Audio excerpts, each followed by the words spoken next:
Hey y'all, it's Jennifer. Welcome back to my channel. Today we are going to do kind of a quarterly check-in. I saw that Shelly Swearingen, whose channel I will link to down below, I saw that she did a tag that was basically covering all of her stats for the first quarter of the year. And I don't know who came up with this tag. I'm sorry, I'll look that up and also link them down below. But I thought this would be a good way to go on and reflect on the first 3 months of the year and whether or not I am achieving my goals. And I can tell you for a fact, I'm not achieving them, but that's okay. So this is the quarter year crisis book tag, and I do feel as though I'm already in a bit of a crisis and we're only 3 months into the year because I have not really been reading. This has been the year of basically the biggest slump of my life. And so I really haven't been reading, and what I have been reading I haven't truly been enjoying very much. But looking through these questions, I'm actually pretty proud of myself because I think I've done quite a bit even while wrestling through this really massive slump. I do think that I have achieved quite a bit, especially when I just haven't been wanting to read. But let's just get into the questions. Question number 1 is, how many books have you read so far? And I have read 10 books. Yesterday I finished my 10th book, and it was technically in April, so actually not really in the first quarter of the year, but we're gonna count it because I need a win. So I have only finished 10 books, but if we were to include all of the books that I have attempted to read, that I have started and just unintentionally put down or actually DNF'd, then I really think we're looking at closer to 25 to 30. And I mean that with no exaggeration. There was a period of time, specifically in January and February, that I just picked up so many different books and I tried so many different books thinking that I needed something that would jolt me out of this slump, and none of those things worked for me. So definitely I have attempted more than what I have finished, but I was feeling really good about a really unusual stat for me and not something that I typically ever pay attention to. But before I finished a couple of books last week and basically screwed this stat up, I actually had read from a different country with each book that I'd read this year. I actually had read 1 American, 1 Irish, 1 English, 1 Korean, 1 German, 1 French, and then I think 1 Italian, which was really exciting to me to think that I had just really gone along and gone through some different countries. Again, that's not a stat that I typically track. I know a lot of other people do, but it was interesting that I really wasn't trying for that and I had achieved it. And I would like to keep that momentum up in the second quarter. I won't say for the rest of the year because I don't necessarily know that that's really achievable. So I had read from 3 different continents, and so maybe that should be my goal for the next quarter, is to read from the other continents, kind of move into the southern hemisphere as it were, which I think would be really exciting. And it's not something I think I've ever done before, though, like I said, since I don't track that really, I don't have stats on that for previous years, but I imagine I've really rarely read anything from Australia or from South America, sadly enough. So I think it would be really interesting to try to continue this. So even though I haven't read very much, I do feel like I've read a varied amount of books and just some really different subject matter, which has been really exciting. Question number 2 is, have you already found a book you think might be a 2022 favorite? If not, what was your favorite book you read that wasn't quite 5 stars? I apparently did not bring it down here, but yes, I have found my favorite book of the year, and it is Demian by Hermann Hesse. I have an entire reading vlog around this, so I will keep it very, very brief. But this book was absolutely incredible to me. It really took me by storm, and I think I went into it with very, very low expectations actually, which must have been why I really enjoyed it. But I annotated this book as well, and I think that was a key part of me loving it. That was a key part of my enjoyment of the book, was just that I really engaged with it on a textual level in a way that I don't with a lot of other books that I read. And so there's just a lot of memory tied to the reading experience, and I also documented it with a vlog, which was really fun for me. So just in general, the entire reading experience was such a wonderful, positive thing. But then the book on top of that was just so brilliant. But Demian is definitely my favorite book of the year so far, and I really don't know that it's going to be topped. 3, any 1-star books or your least favorite book of the year. And I guess I've got to say that that was The Mary Shelley Club by Goldie Moldavsky, but this is still a book that I rated 3 stars, which is not a bad rating for me by any stretch of the imagination. But I did want to say a book for this question that I actually did finish, but at the same time, I really feel like I can't mention a book for this because so much of my issue with reading this year has been me personally, and I think has had very little to do with the literature that I've been picking up. So I don't really think the things that I haven't enjoyed have really been the fault of the book. And in fact, this one I really did enjoy, but it's probably the one that I enjoyed the least of the 10 that I have finished this year. This is kind of getting into another question, but going alongside least favorite or 1-star reads of the year, I've decided that I'm no longer gonna feel guilty about DNFing a book and DNFing it permanently. I'm just gonna go on and be honest with myself that in most cases, when I DNF a book, it is actually a permanent DNF, and I'm very guilty of often saying to myself, I'm just not in the mood for that right now. I'll definitely come back to that at a later date. For some books, that's true, but not every book that I DNF is a book that I really intend to return to, sadly enough. And so I think I'm feeling free with that. I think that's why there haven't been any books that I finished that I truly didn't enjoy, because I have really just gone ahead and DNF'd anything that I was not feeling at the time. But again, how much of that is really the book and how much of that has been me and my mind space in this slump is what I don't really know and is what I can't really determine. Number 4 is your most read genre so far, and this was settled for me over the past month in March, and it's been historical fiction. So I think I've read 3 historical fiction books. Actually, I misspoke, just doing the math in my head, it's thrillers. I've read 4 thrillers this year, 2 adult, 2 young adult. So that's wild. That is so unusual for me. And maybe not thriller, but maybe mystery is really the word for it. That is so unusual for me. I cannot believe that, because even thinking about historical fiction, one of the historical fiction books that I read was actually really a historical mystery. So that could kind of tie in here. So maybe it's 5. Maybe I've read 5 thriller mysteries this year, which is genuinely unusual for me. And in years past, there have been years I really didn't even read a mystery or a thriller. I just started getting into them last year, and it has to be a certain type of thing for me to enjoy it. So I'm really shocked that they've shown up so frequently this year, but they are a really good tool for me, I think, since I've been in a slump. It's really good for me to have a book that I have to try and piece things together, kind of work out a puzzle, figure out what's going on. I think that's helpful for me to keep me engaged with a read, so I can see why thrillers actually have shown up more than any other genre this year.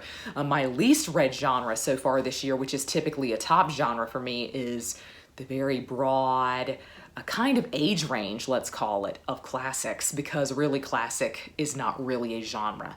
But I've only read 1 classic this year, maybe 2. And normally by this point in the year, I would have read maybe 5 classics. So I'm shocked at myself, but I'm also really glad, because I think I was getting to a point of tedium with classics, and it was getting to a point where reading felt like work for me. And it was no longer just, let's sit down at the end of the day and enjoy what we're doing, because classics require so much more for me. And so I really was getting to the point of tedium with them. So I'm really glad I've taken a break, really. And the only classics that I have read have been modern classics. So that might be a key for me this year. Maybe I just need to go with more modern classics. I don't know. Number 5 is a book that surprised you. And once again, I did not bring this down here, and editing Jenny is going to hate me for this, but that's been Booth by Karen Joy Fowler. That's my most recent read, and I think I thought I was going to enjoy this, but I didn't know that it was just going to consume me for a full week. I was blown away by this, truly I was. And this is historical fiction about the Booth family in the 1800s, and the most famous Booth is John Wilkes Booth, who assassinated Abraham Lincoln, and yet the book really wasn't about him. So it was really more about his family and his siblings, and it was very little about him, his politics, or the assassination of Lincoln, which I thought was really interesting, but there was something so just mystical and magical about it. It just sucked me in. I thought I would enjoy it, but I didn't know it was going to be that kind of historical fiction. I really love historical fiction and I really enjoy most historical fiction that I read, but I'm very rarely blown away by it because I think it's no longer a place that people like to show off their prose.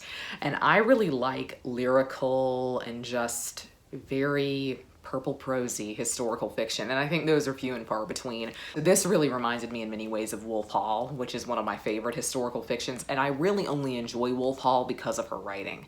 I think it has very little to do with the fact that it's about Cromwell or about Henry VIII, though I think definitely that's part of it. I think some of it just has to do with her weird writing, and I just adore that. And Booth had some of that. Booth had some really interesting choices in terms of writing that I don't think will work well for everyone, but it took me completely by storm. So this was definitely a book that surprised me, and it's up there for me. It's a contender for one of my favorites of the year. Number 6, a book that's come out in 2022 already that you want to read but haven't yet. I am going to tell you, this is probably the only year in the history that I have been on Booktube that I can say this, but thus far, I have at least attempted to read all of my anticipated reads for the first quarter of the year. So I think I had pre-ordered 3 books and I have read 2 of those and DNF'd one other. And so I'm feeling good about that. Book of the Month Club I have kept up with, which is extremely unusual for me. Normally I let those pile up, but I've kept up with Book of the Month this year. So I actually don't have an answer to this question. And I really can't believe that because Jenny of the past would be swimming in new releases. But that's something that I wanted to be cognizant of this year, is reading more current fiction. And that was kind of an unstated goal for me going into this year because I know actually that's a problem for most booktubers, kind of on the opposite extreme. Most booktubers are really concerned as book reviewers with keeping up with new releases, so much so that they let the backlog fall off for them. And so I know a lot of booktubers want to go back and read stuff that's been sitting on their TBR for years. But for me, I think I read primarily backlog and I let new releases fall by the wayside. And so something that I really wanted to do this year was really prioritize new releases, and when they came in, make sure that I was getting to them in a timely manner. And so thus far, I have to say that's been a success. Number 7 is one goal you made that you're succeeding at. My biggest goal for this year was to read less. And more than just reading less, it was making room for other hobbies in my life. And kind of going back to the way things were prior to Booktube, which is that I allotted different times to different hobbies. And I really wanted to make that a consideration this year because I discovered at the end of last year how much I loved crafting, and I remembered how much joy that used to bring me. And so I really wanted to incorporate that in more, and that would hopefully allow me to feel like reading wasn't really a stress, that I didn't have to read a certain amount of books every month or get through a book every week to feel successful. And this is a goal that has absolutely been a success because I've almost not been reading. To see that I've read 10 books this year is actually a genuine shock to me. I am genuinely shocked I have read that many books. I mean, honestly, I am.